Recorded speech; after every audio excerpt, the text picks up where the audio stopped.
Bonjour à tous, je suis Mathéo Manon et aujourd'hui nous allons parler des traités de Westphalie et nous allons répondre à la problématique comment les traités de Westphalie organisent-ils la paix en Europe.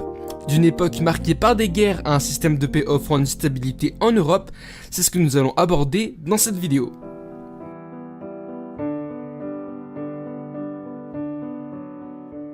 Recontextualisons la situation.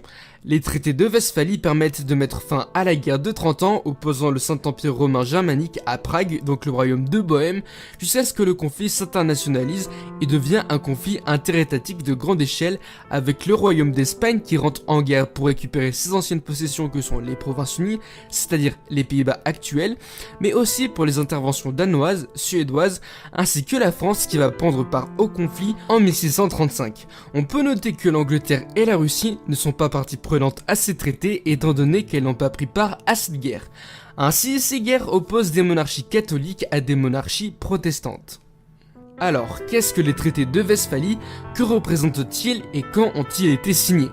Il s'agit de deux traités signés le 24 octobre 1648 dans deux villes différentes pour éviter de réunir catholiques et protestants. Le premier est signé dans la ville de Osnabrück avec la délégation protestante entre l'Empire et la Suède. Le second est signé le même jour à Münster avec la délégation catholique entre l'Empire et la France et ses alliés.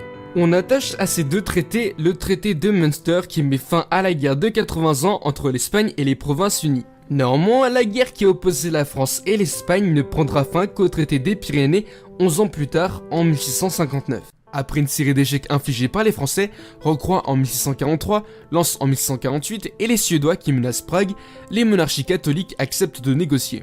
Mais les pourparlers commencent en fait dès 1644, réunissant 16 pays européens, pratiquement toutes les puissances européennes de l'époque, ainsi que 140 États et 38 villes de l'Empire. C'est en effet la première fois que se retrouvent autour d'une table de négociation les grands États d'Europe, et c'est la première fois aussi que sont définies les relations entre les États dans le respect de la souveraineté de chacun.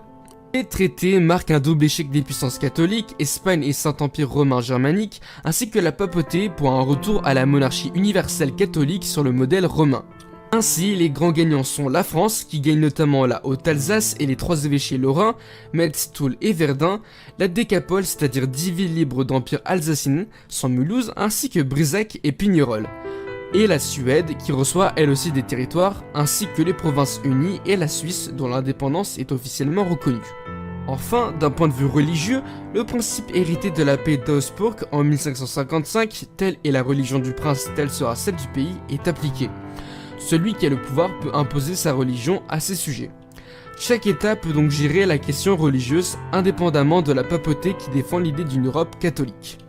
Un nouvel ordre géopolitique européen ressort donc de ces traités qui entérinent la domination de la France en Europe et qui vont perdurer jusqu'à la fin du XVIIIe siècle. Le système westphalien, une révolution du droit international.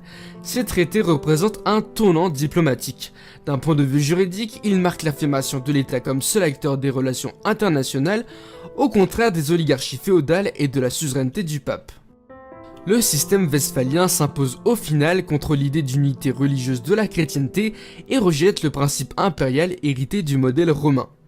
D'un point de vue diplomatique, ils instaurent le principe fondamental de la souveraineté territoriale intérieure.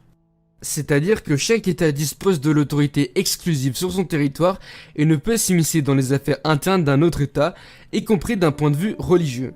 Ainsi que la souveraineté territoriale extérieure, aucune autorité n'est reconnue au-dessus d'un État. C'est ce qui permet une règle d'égalité et d'indépendance. Chaque État voit son intégrité territoriale garantie et peut nouer les alliances qu'il désire. D'autre part, les États se voient délimités par des frontières précises qui peuvent être représentées sur la carte sous la forme d'une ligne nette, séparant de manière claire l'espace en deux.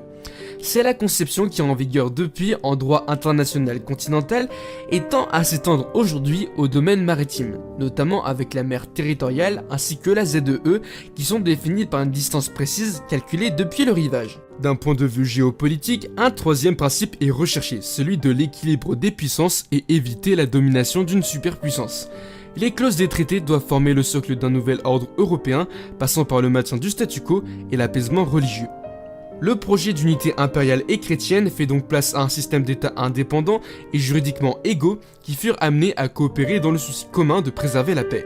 En conclusion, ces traités marquent une volonté nouvelle de réguler les conflits et d'imposer une paix collective. Les horreurs de la guerre semblent avoir marqué de manière durable les esprits et expliquent la recherche de nouvelles garanties pour maintenir la paix. Les clauses des traités se trouvent ainsi définies et garanties de manière collective. Il s'agit donc là de la première des grandes conférences internationales entre puissances rivales dont le principe s'est imposé jusqu'à nos jours.